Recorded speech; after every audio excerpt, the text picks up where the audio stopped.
I'm so glad to hold another round of session with respect to the original question between Iran and Russia. I hope that we can repeat these sessions about the different issues in the region between IRAS and RIAC. If you want to say some things, we are waiting to hear, and then we can start our session. Yep. We're actually also glad that we have this kind of event today. It's pretty interesting experience.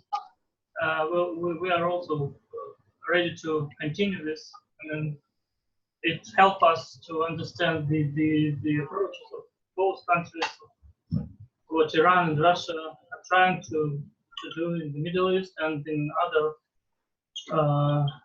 parts of the world.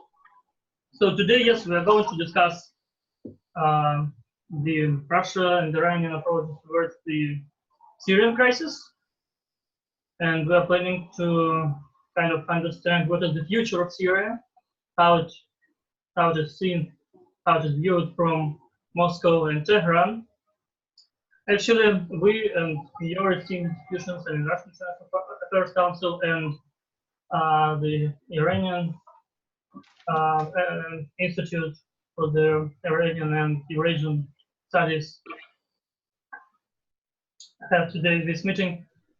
And we have very interesting agenda, lots of things to talk about. First and foremost, we know that the situation in Syria today is kind of deteriorating when we're talking about the humanitarian issues.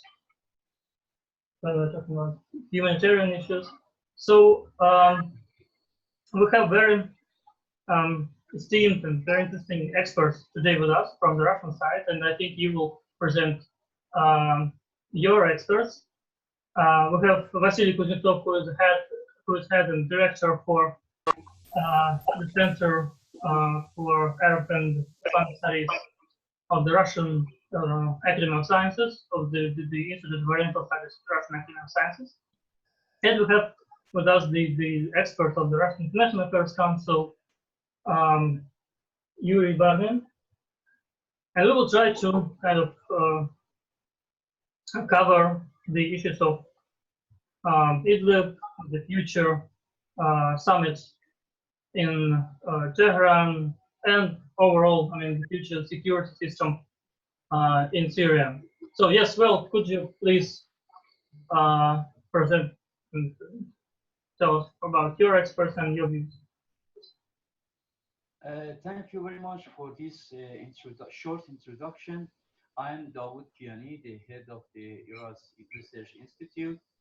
Because of the short of time, we have to go straight to the discussion. I think we have two colleagues here, Mr.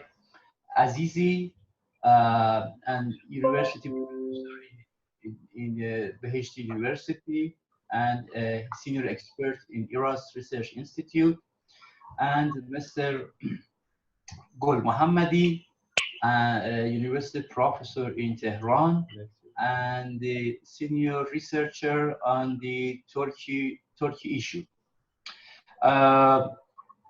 I think, as you mentioned, is better off for both of us. We initiate our discussion, and then we give the time to you to hear the colleagues' comments on the issue, and then after 20 minutes for each, we can start the second round of discussion with respect to the question and answer that is needed for both of us.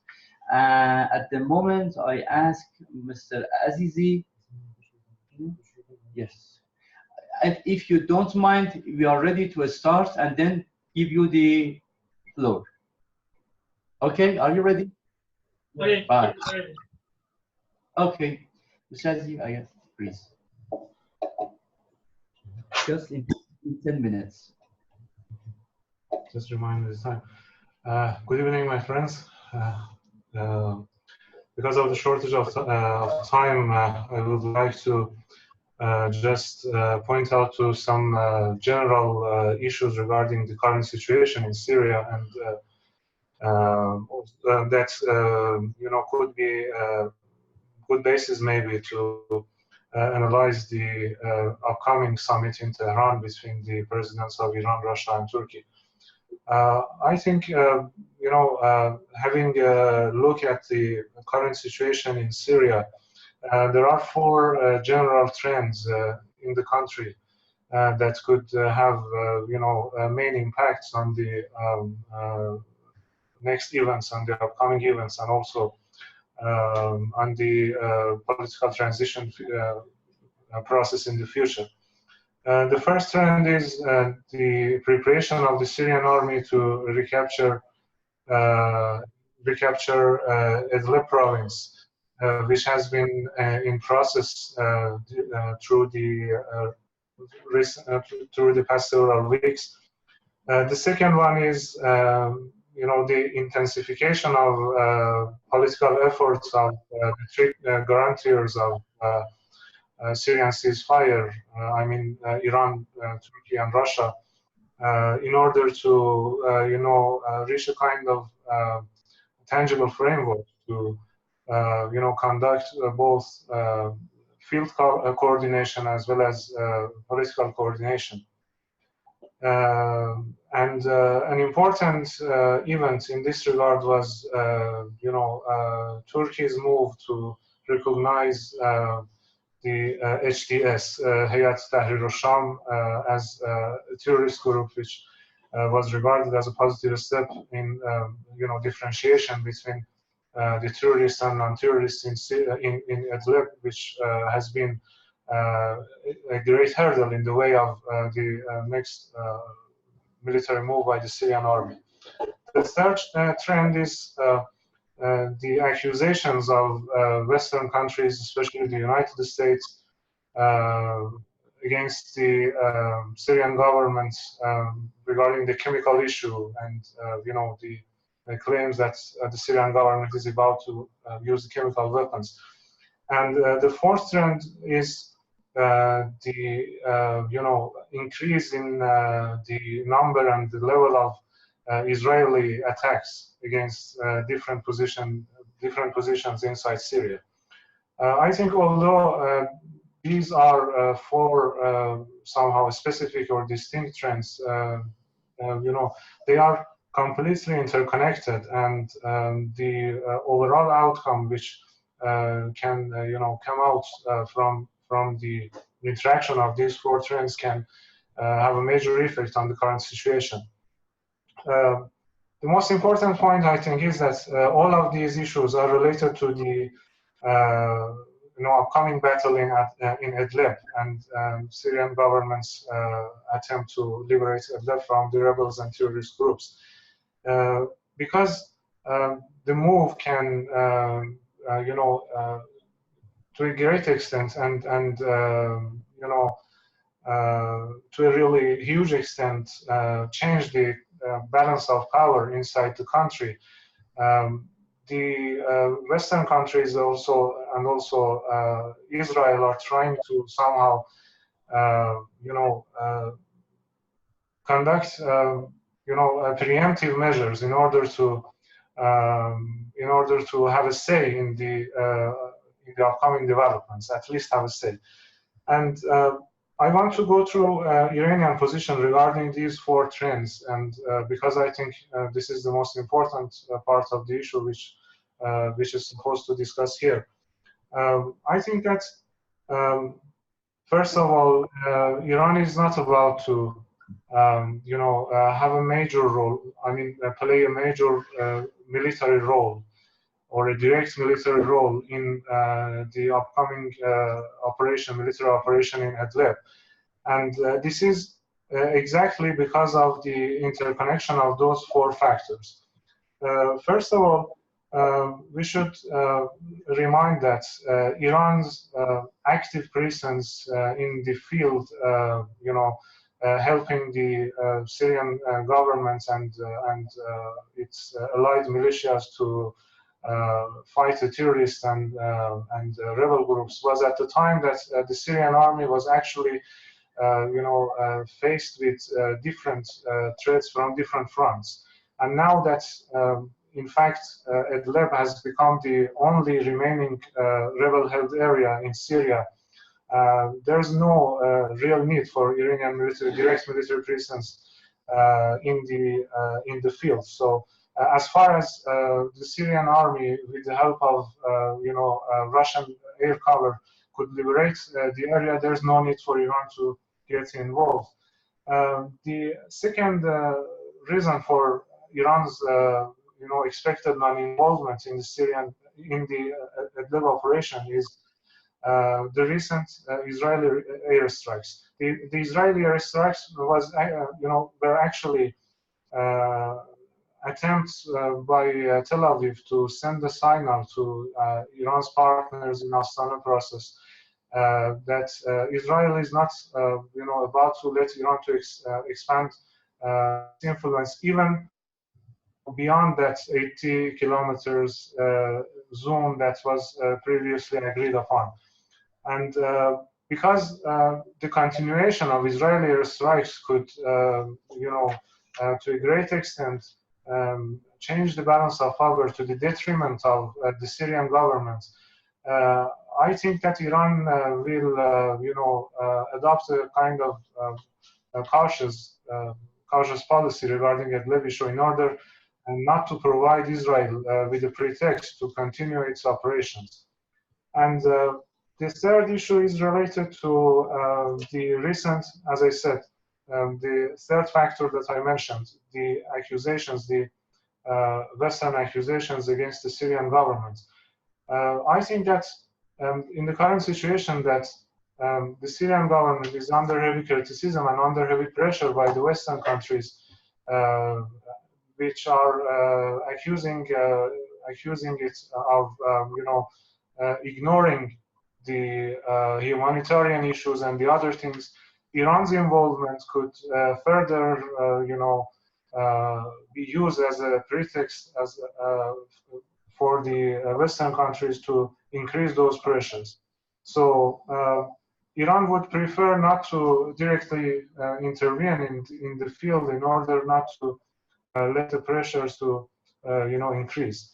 And because of this, I think that Iran's current position is just to cooperate with the other pillars of Astana process with Russia and Turkey to reach a kind of,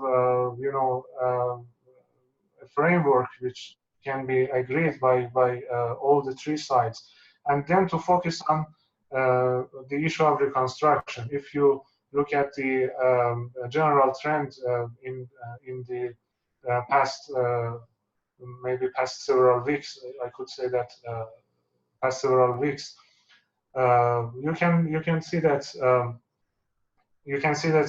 Iran has been gradually shifting its attention toward the issue of reconstruction, both economic and infrastructural reconstruction, and also military reconstruction.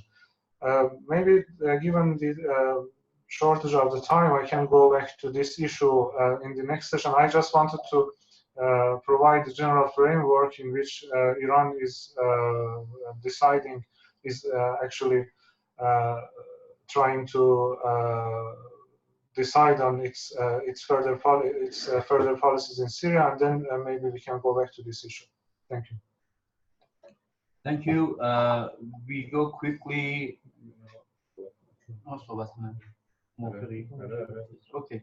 So we are waiting for one of our colleagues to present his comments. Okay. Then we will ask Vasily Kuznetsov to start from the Russian side. If you don't mind. Okay. Thank you. Thank you very much. Thank you for a very interesting information, very interesting presentation. I think that we can review the most points you mentioned today. I think that talking about Syria today, the main problem strategically, the problem we have is the gap between some conceptual theories, some plans of conflict resolution in Syria, gap between political agreements on the international level and between the situation on the ground.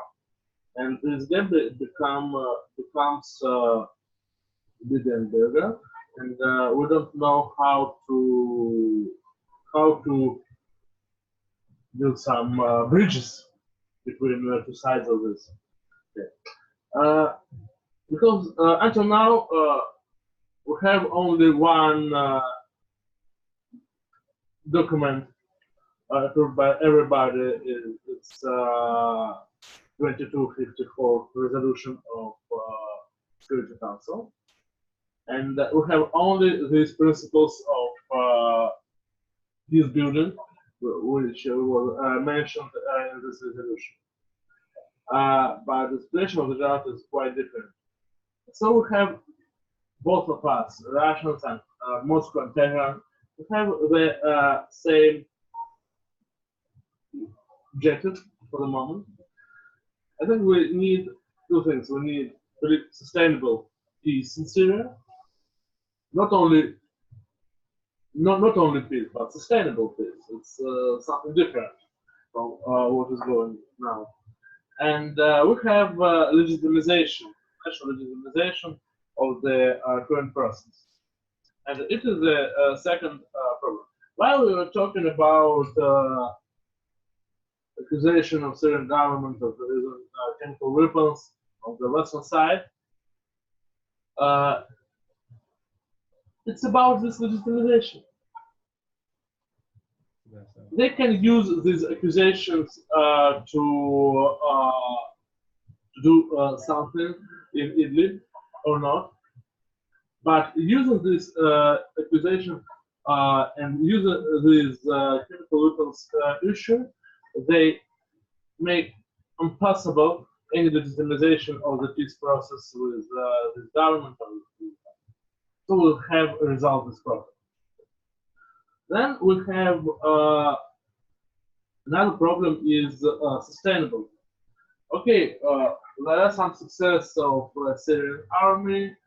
There are, and maybe we'll have more success. But while we're talking about refugees, while we're talking about Kurds, while we're talking about reintegration of armed groups of some position, we don't have any clear and evident plan how to reestablish normal political and social processes. And I think that there is a little problem with both of us. We, not with both of us, but with Moscow and Tehran and with Ankara too. We always like to do something on the ground without clear declarations and without explanations of our real plan of peace building. Yes, we know that we have some disagreements about role of Assad, role of Bashar Assad, role of government, of the character of the statehood in Syria and so on. But maybe we need finally some compromising, some consensual document sent by three participants of Astana process, three guarantors, about what kind of Syria we want, what is the compromise. Because without it, we have always to come back to 2254 resolution with understanding that there is no real possibility to implement all the principles declared in it. I think I will stop here. Okay. So thank you. So we can actually here some answers from your side, and the next speaker. So, good evening, my colleagues in Moscow. As Dr. Azizi discussed enough about Iran's position in upcoming Idlib operation, but just as elaborated in the timeline and as is scheduled, I want to go far beyond the Idlib operation and talk about the future of Syria. So, as you know, the scenarios for the post-conflict Syria is kind of, you know, so complicated because of the ongoing, you know, issues that Syria regime is faced with.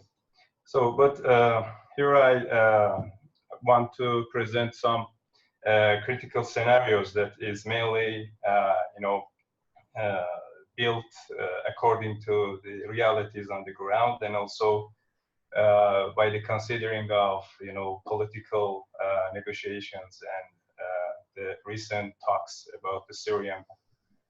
So to scenario building about the post-conflict reconstruction in Syria, we should just take into account the driving forces and also the uncertainties. Among the others, I think two uncertainties are so important here. By considering Idlib operation as a final operational effort, will the levels of military clash in the Syria conflict decrease, or will they increase even further by extending to other conflictual regions like east of Euphrates and also southeast of Syria, were surrounded by the US forces? You know, most of observers and also those who are engaged in the operational dynamics, I think Idlib operation could be the final, at least the largest scale military operation. Then we should consider that is there any possibility for other, you know, clash, I mean the military clash in the Syria or not? For example, the east of Euphrates and also the southeast of you know, Syria, those areas that surrounded by United States of America and also its proxies like Al-Tanaf or some you know, parallel regions. I think it should be noted that the new front of military clash could be, you know, imaginable in a coming month. So the second uncertainty is either by comprehensive political roadmap or by use of force, will governance in Syria fragment further, or will it be more centralized? You know, these days, of course, it dates back to a few years ago, and at that time that the rebels were so powerful in the you know, northeast of Syria. Most of the people were talked about the centralization in the Syria.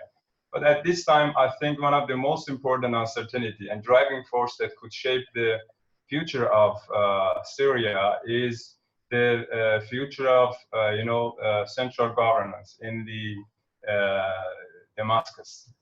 So the centralization and decentralization debate, and also the role of local councils that have recently you know, get so powerful, I think could be matter in the case of, you know, centralization and decentralization in this area. So by putting those uncertainty and also other operational you know, variables and also those driving forces, I think we can present four main scenarios for the post-conflict Syria. So the first one is fragile peace that includes low intensity of violence and clash and central governance. I think this scenario is the is a little bit at this time so optimistic and could be the best case scenario for Iran and Russia actually in the coming years cooperation. The second one is high intensity clash and central governance. In this case, the Assad regime fights a high intensity war to reconquer the remaining rebel-held regions like the East of Euphrates, Deir ez-Zor, Raqqa, and also those areas that occupied by other rebel groups. The third one is high intensity violence and decentralized and fragmented governance. All politics are local here, and the rule of the local councils is so significant here, and there are regular violent clashes between the Syrian army and rebels throughout the country. And the final one and the last one is frozen conflict that includes low intensity of violence and fragmented governance. Violence in Syria decreased and the conflict is effectively frozen. The country is divided into separate statelets and each backed by different regional and international players. This scenario, I think, is the worst case scenario that could complicate the Syrian crisis more deeply, and also it could lead to open new fronts of military clashes, not only in those areas that are under the Assad's army domination, but also in other areas that were occupied by Kurds, by other moderate or terrorist groups. But to draw up a common roadmap to prevent those surprises and also to alarm for our policymakers, I think we should consider these hints of scenarios. The continuation of clash is highly probable. I think in contrary to what many believe, those optimistic peoples that the Idlib operation will be the final operation and no operations or no military clash in a large scale could be predictable in the near future. But I think the clash is highly probable in Syria. Even in the more optimistic scenario, continuing operation might produce a seemingly stable situation. But I think at this time, neither negotiations, peace talks, nor large-scale military operation could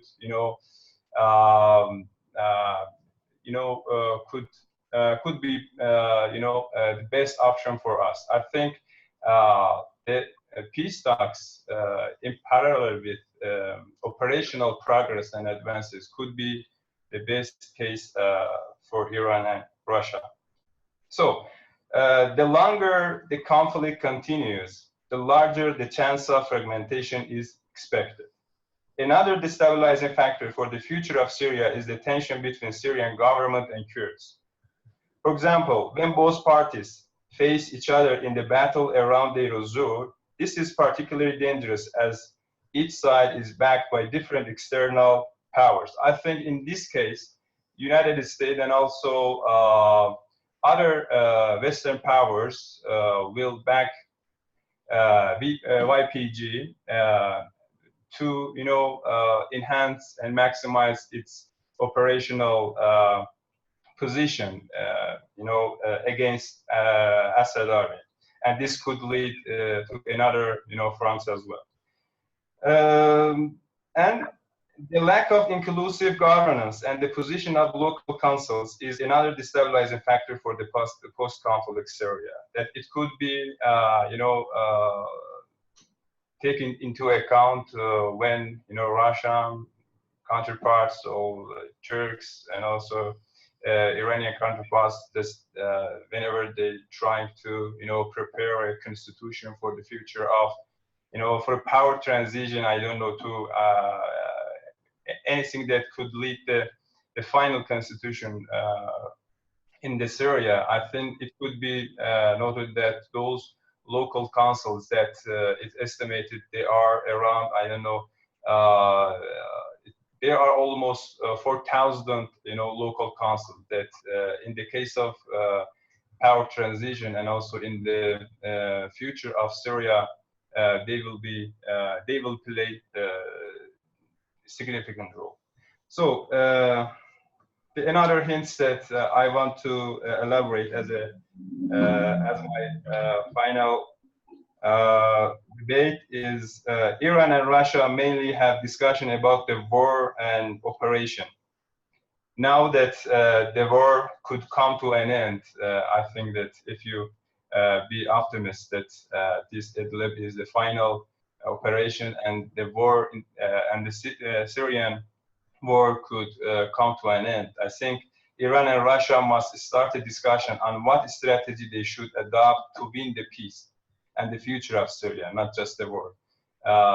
Even in the academic realm and also in the Astana, Sochi, Tehran, Ankara peace talks and negotiations, Iran and Russia are they are mainly talked about and discussed about the operations, the war, or how to progress on the ground, but they rarely talked and discussed about the peace and how to win the peace and how to win the future of Syria. I think this kind of issue is, at least in the long term, is matter. Okay, thank you so much. Thank you. We move directly to our Russian colleague to hear the last speaker's comments. Yes, thank you. Thanks very much. Hamidreza, hi Vali, great to see you. I mean, I think pretty much everything has been said already about Idlib, but I'll focus a little bit on Russia's position on Idlib and elaborate more towards sort of the security in Syria post-conflict. I think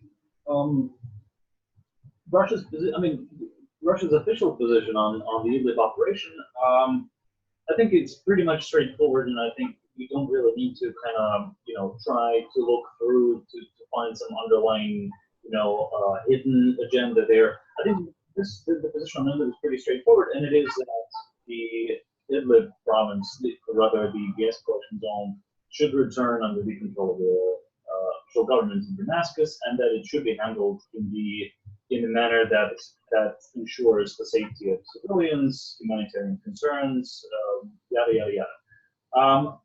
But I think what Russia has not figured out is how exactly to handle the issue of extremists in the de-escalation zone, and particularly it has been, I think, continuously frustrated with the position of Turkey that has been sort of, if Russia has been the guarantor of, or rather the backer of the government in Damascus, Turkey has been the guarantor of security in the Idlib de-escalation zone, and Turkey has in fact promised on many occasions that it will sort of separate the moderate opposition from the radical opposition, and probably the move to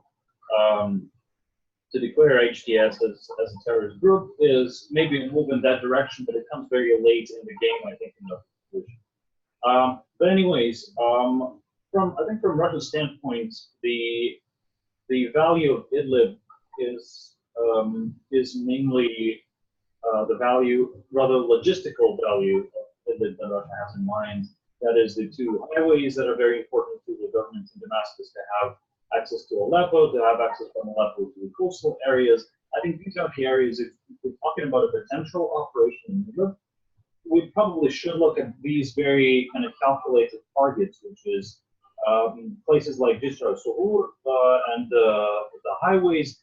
These are logistically important things that Russia and the Syrian government might have in mind for a potential operation. I think at this point, the operation is not guaranteed. All the hype in the media about a massive bloodbath in Idlib, I think it's overly dramatized. I don't think there will be a massive operation, and I think both the Russian government and Tehran understand that, and they understand that a massive military operation will work against the interests of both Russia and Iran, and for that matter, Damascus as well. But I wouldn't also say that Idlib is the kind of the final point in this conflict. I think Idlib is maybe the final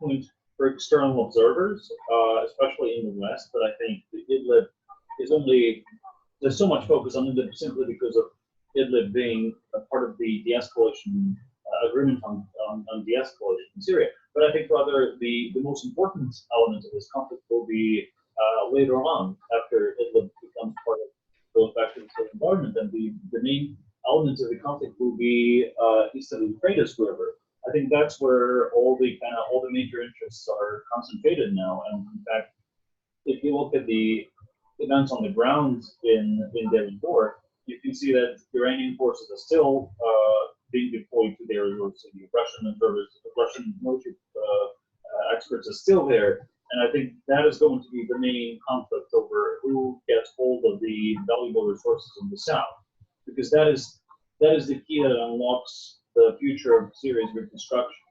Idlib, in that matter, is not. If you compare these two deliverables, I think Idlib is not that valuable in terms of the future of Syria, but rather the east of the country is more valuable in that sense. So I would maybe surely focus on Idlib, but with one eye on what's happening in there as well, because I think that's the next big thing in Syria probably. But speaking about the topic of our conference call, which is the understanding the future of Syria, and I will echo a little bit what Vali said previously about the security system in Syria post-conflict.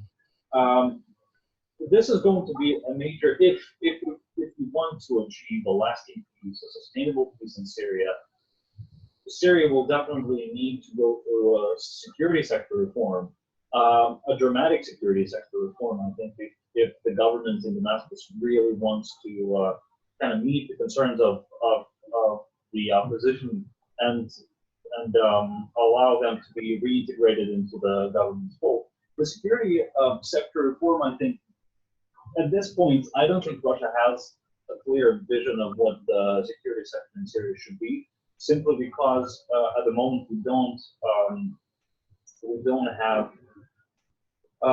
understand the political system in Syria in the post-conflict period. Meaning, are we going to be talking about a centralized, highly centralized Syria? Are we going to be talking about a federalized, a decentralized Syria?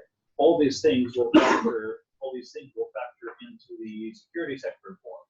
Because if you look at the specifics and technicalities here, say what is going to happen to Kurds in a centralized Syria? The plight of the Kurds in a centralized Syria will be very upsetting, because they will essentially have to deal with a Damascus that looks exactly the same as it looked prior to the conflict. The Kurdistan in a decentralized Syria might look very different, and that will factor into the YPG, for example, becoming either local forces, local police, or being reintegrated into the centralized Syrian army. So all these things will depend on the political system that Damascus, Russia, and Iran, in fact, have in mind for Syria. So here we don't really have any clarity at the moment. But what I think is very important now is that what Vasily said, I think, is hugely important, that there's a huge gap between the military processes in Syria and political processes happening around Syria, because the military victory in Idlib, elsewhere in Deir ez-Zor, elsewhere in Syria, does not automatically translate into political progress. And I think one of the challenges that we will face after the Idlib operation is how do we translate military gains transform military gains into political gains in Syria? Because for now, the focus on the constitution is a little bit lost at the moment over what's happening on the ground. but once the whole kind of military operation is over, we will still struggle with with what we see as the most important element of the settlement. It is the constitution. And I don't see how military gains in Idlib or elsewhere in Syria will be conducive to a constitutional process. And so unless Russia and Iran, they see how they learn how to connect their military gains with political gains, unless that happens, we will not really see any major kind of groundbreaking developments in the Syrian settlement. I'll stop here, and I think we'll move further to the questions. Yes, so thank you. Before we start Q&A session, I would like to just mention maybe main points of all the aspects of today. First and foremost, I would like to just remind that Dr. Azizi, he talked a lot about the shifting of Iranian approaches from the military approaches towards the economic reconstruction and security reconstruction. So we started with that, and he talked a lot about the Iranian view on Idlib issue, ceasefire, how Turkey approaches the terrorist and extremist groups in Syria and Israel. Actually, we could talk more about this later. Then Vasily Kuznetsov said about the some kind of need for compromise between Ankara, Tehran, and Moscow on the future of Syria and political some issues. He also addressed the need for some sustainable peace, and we are lacking in it.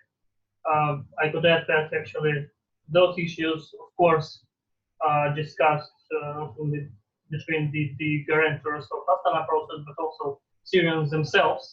This is the main point, actually. And then Dr. Golmohammadi, he said about the some future scenarios. He said about the Idlib province as a kind of a final large-scale operation, about the future centralization or decentralization for Syria. Yes, and the role of the future, the role of local councils in the Syrian future, while giving us his opinion on the inclusion of the government. And Yuri Barmin also told us a bit about the Idlib and said that it is not so as valuable as the Eastern Syria, for example, for the future reconstruction. And also he addressed the role of the role of security system and reform of security system for the sustainable peace. So with that, actually, we could start the Q&A session.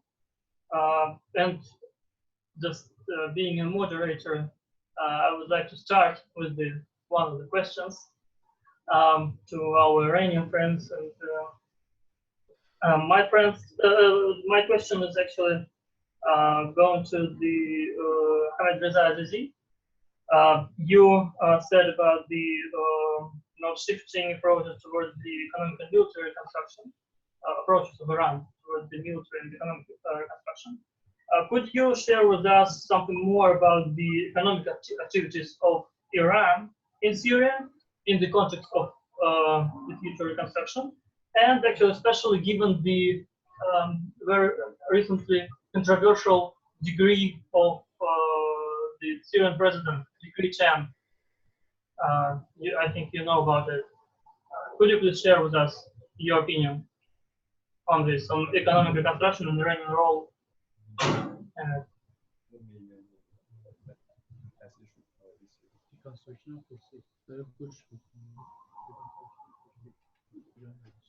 Okay, thank you for the comments raised by our Russian colleagues. About as I said, the shift in Iranian approach, you mentioned from the military to political. I can put it more accurately. I mean, shifting from the war planning to a post-war planning in Syria. I think that there are two main signs that represent this shift in Iran's approach in its Syrian policy.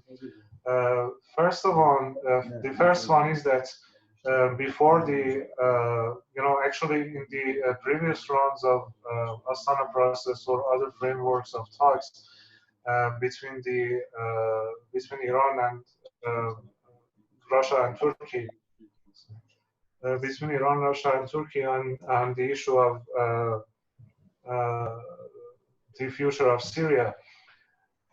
Actually, Iran was not somehow willing to start the process of contributing to the formation and the development of a new constitution for Syria, with its long-standing position that the decision on the future constitution and the future political system of Syria, have to become after the transitional period and after an election, and nationwide election, in Syria, and after that we can go to this issue. But during the past, several months, we can, obviously see that Iran has started to cooperate with Russia and Turkey to form the the Constitutional Committee, Syria's Constitutional Committee. And this change came after the National Congress in Sochi, because I think it was the, maybe I can say that the highest degree of coordination between Iranian and Russian viewpoints, and Iran's actually readiness to be part of the initiative that was raised by Russia. So after that, Iran decided to work under the framework of the points agreed in Sochi, and started to be an active part involved in the process of forming the new constitution. And the second one is the recent trips of Iranian officials to Syria, the main focus of which, all of which, have been the issue of reconstruction. The first one was, the visit of Iran's Deputy Minister of Road and Urban Development to Syria, in which the issue of signing documents on strategic partnership was discussed between the two sides. The other one was the trip, the visit of Iran's defense minister to Syria, in which the issue of Iran's contribution to military reconstruction of Syria was raised. And the third one was the latest trip of Iranian Foreign Minister, Mr. Zarif, to Syria, where he directly pointed out to the reconstruction issue and the role of Iran in this process. If we, this is based on these two main trends that I say that Iran has been in a process of shifting its approach from the war planning to post-war planning. And in this point, if we want to talk about the main ideas of, Iran's main ideas regarding the construction of Syria, and what has brought Iran to this point to decide to actively contribute to this issue, I can mention to some important points. First of all, is that if you look at the content of the positions taken by the Iranian officials who have recently visited Syria, both the Deputy Minister of Roads and also the Foreign Minister, the main point is, underlining the importance of Iran's private sector, the involvement of Iran's private sector in the reconstruction of Syria. This is completely in line with Iran's, current plans to, to overcome the new round of US sanctions.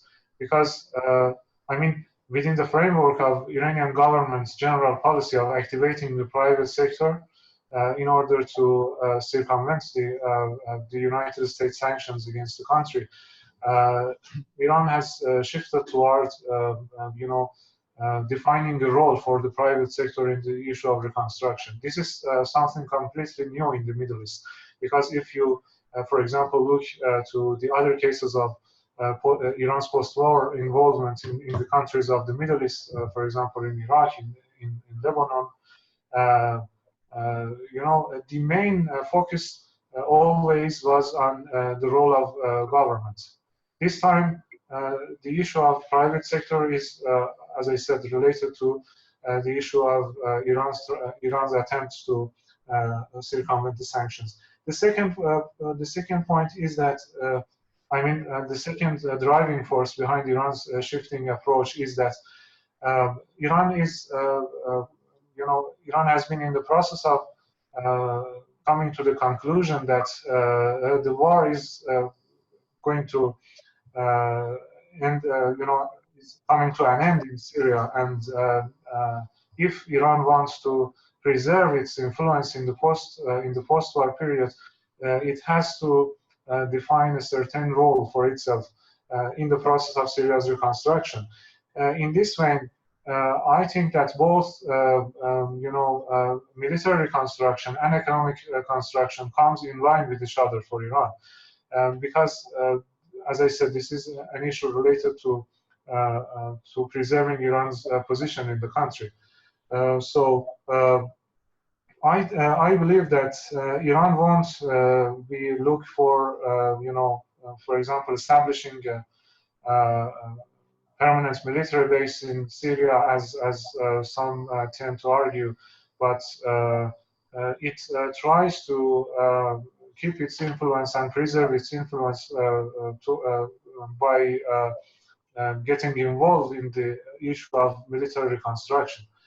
The third point is Iran's desire to actually, I can say that, decrease the level of its strategic vulnerability by tying its Middle East policies to its, I can say that, Asian policies, by connecting, becoming a connecting point within the framework of China's Belt and Road Initiative, in order to make a land route from Iran to Iraq and Syria and to the Mediterranean.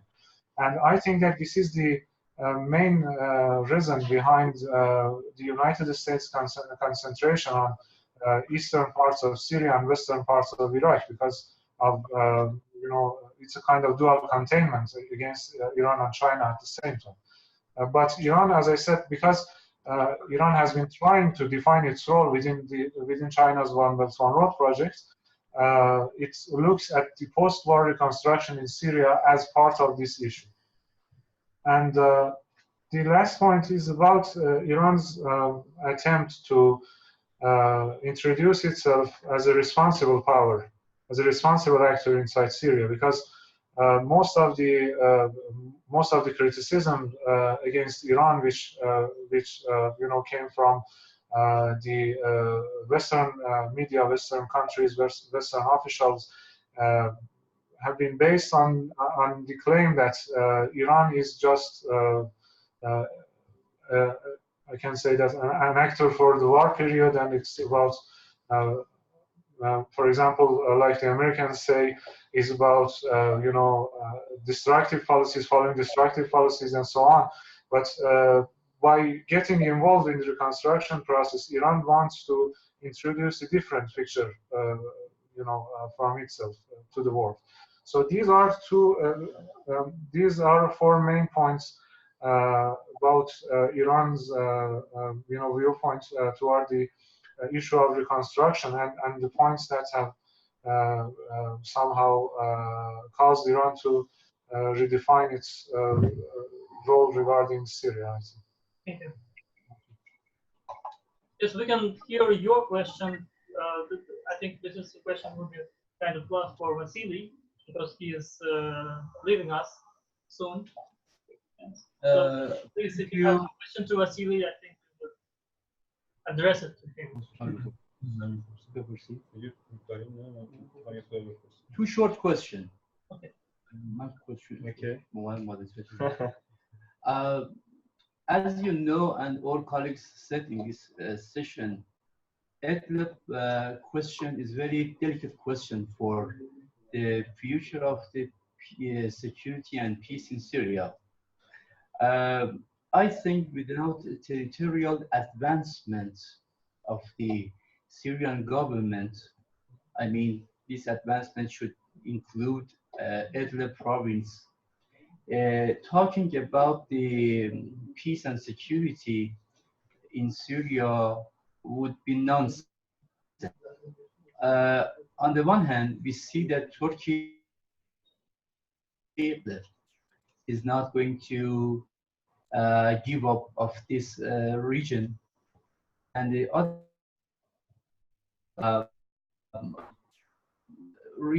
this province is hosted plenty of terrorist groups.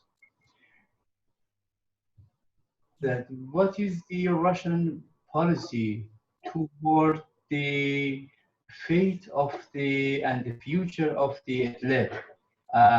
Is it going to press Turkey to evacuate the region in somehow to separate between bad guys and good guys in the region, in this province or not? Thank you. And the other question. Okay, and the second question, just it would, I would appreciate Yuri if you make some contribution on this kind of issue that is regarding the operational.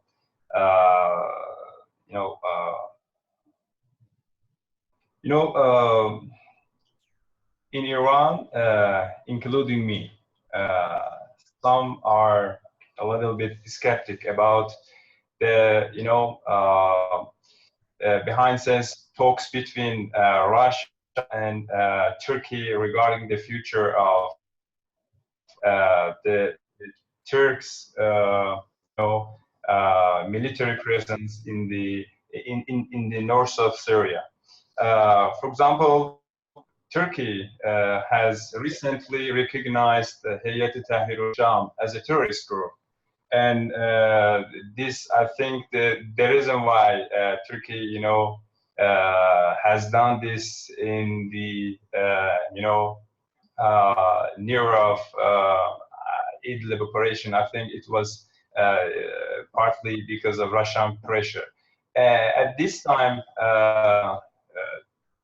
Turkish side are talking about the extending, their military presence to the Tel Rafat to connect the, Afrin, Al-Bab, and north of, Aleppo corridor.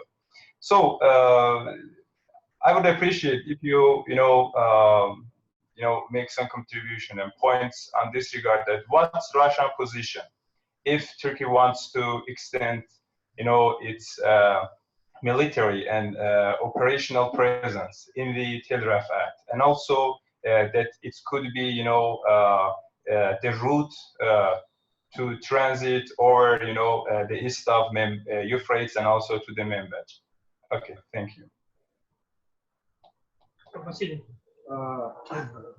Thank you for this. The questions, both of them, more or less, it was Turkey. Look, I'm skeptic too about the possibilities and about the perspective of Russian-Turkish negotiations. But at the same time, I think that both sides understand that both of us, we need compromise, we need some decision on North Syria and on Egypt too. I think that it is tactically we can find some possibilities. I think that we can. The main problem with Turkey is about, of course, is about the attitude and the characteristics of several Syrian opposition groups, which were characterized by us as terroristic, and at the same time the attitude towards Kurdish movement, towards YPG. I think that they will discuss it in Tehran, of course. I think that they will discuss it after Tehran. I don't think that there is any possibility to final decision for the moment. I don't see any opportunity. I'm very sorry I have to leave you now. Thank you very much for this discussion. I hope we'll have a chance to talk soon. Thank you. Sorry. Thank you, sir.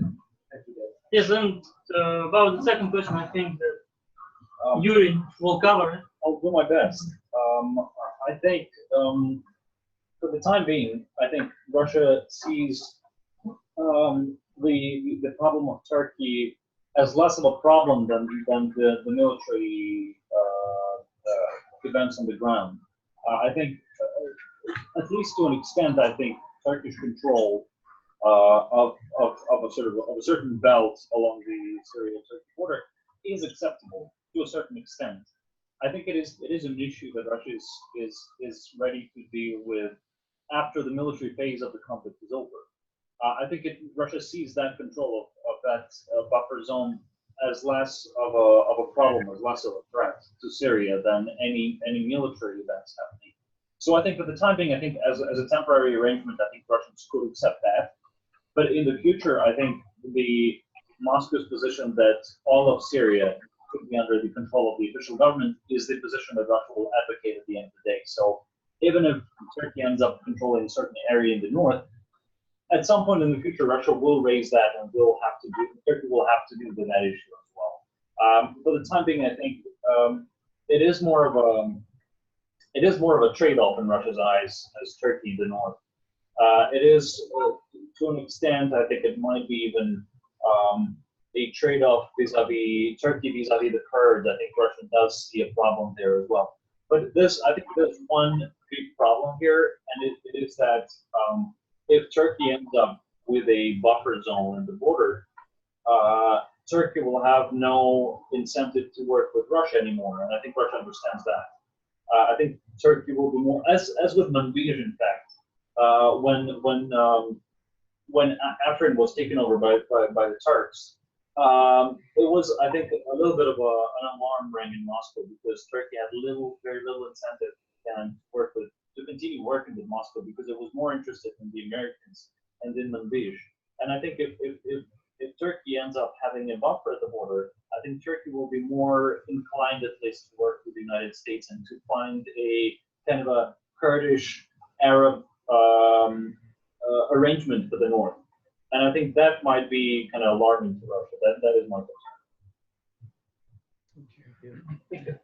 I have a kind of a proposal. Maybe we'll ask one more question from our side, and you will have something to ask your experts, and then maybe Davood, you will kind of sum up what we've talked about and kind of have some conclusion of our discussion today, because we are limited in time.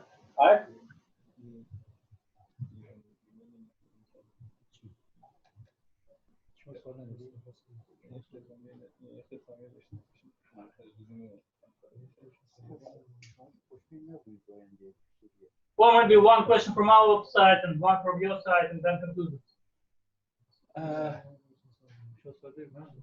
No.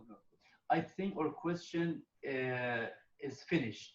We don't have any clear questions, but as far as I know, in the near future, as I understand from my colleagues' remarks, in the near future, the story of the Syrian crisis is not going to be ended, is not going to have a happy ending. I mean, the continuation of the tension is something that we predict in Iran, and we are not very optimistic that this story is going to be finished in the near future. And then second point is that I propose to continue this sort of dialogue between these two centers to somehow exchange your remarks and comments in this regard. And I would like to thank also my friend Ruslan Mamedov and the Research Institute for helping to hold such a good and compelling discussion with respect to the Syrian crisis. If you have any further questions, we are waiting to hear and answer. Yeah, I have a question.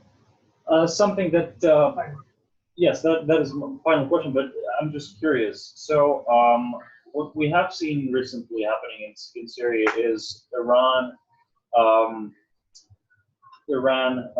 contributing to the creation of the so-called local defense force, which is not foreigners, right? Which is local Syrians who are based in various locations across Syria and that are trained and supplied by Iran.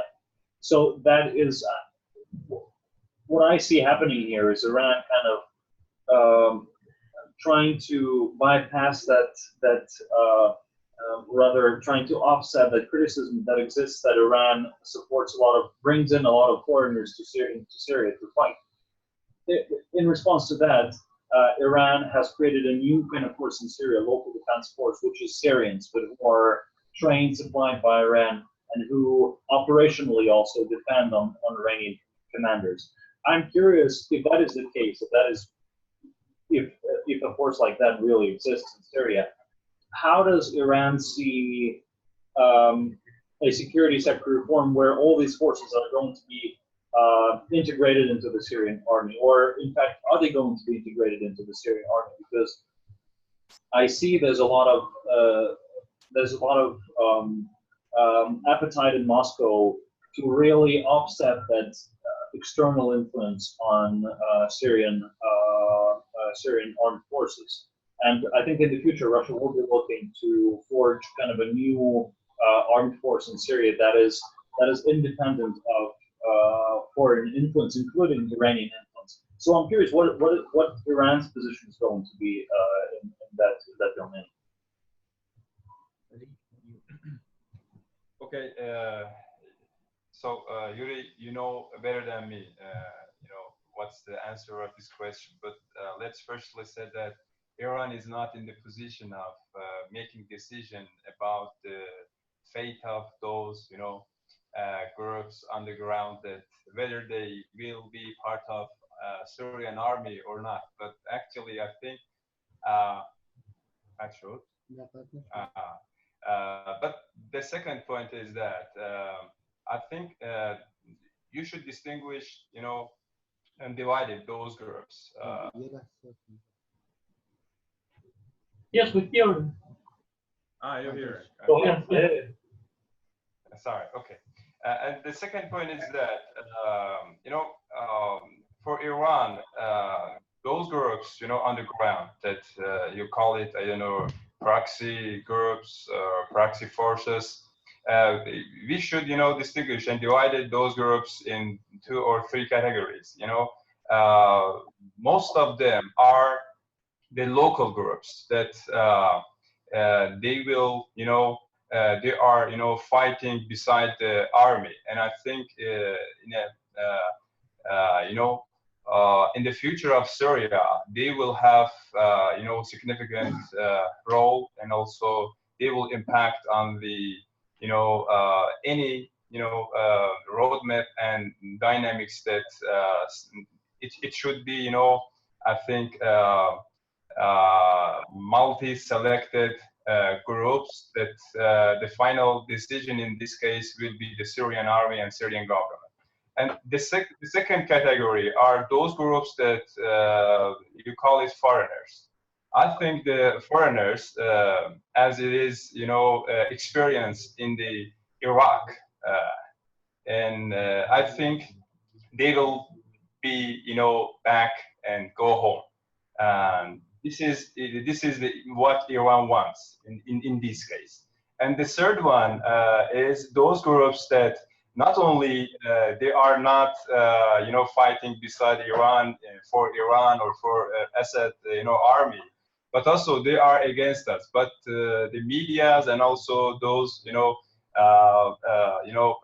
foreign groups and foreign powers, those groups who have involved in the Syrian equation, just trying to making connection between Iran and those third groups that I've talked about. Yeah, this is the comments that I can have for your question, Yuri. So thank you. I think we can conclude our discussion here, and on this note, and we'll keep in touch. We will continue our kind of round sessions in future. I think this is very interesting experience that we have. And again, thank you, Dr. Kiani. Thank you, Dr. Azizi and Golmohammadi. So we can kind of stop here. Thank you very much. Thanks very much. Sure.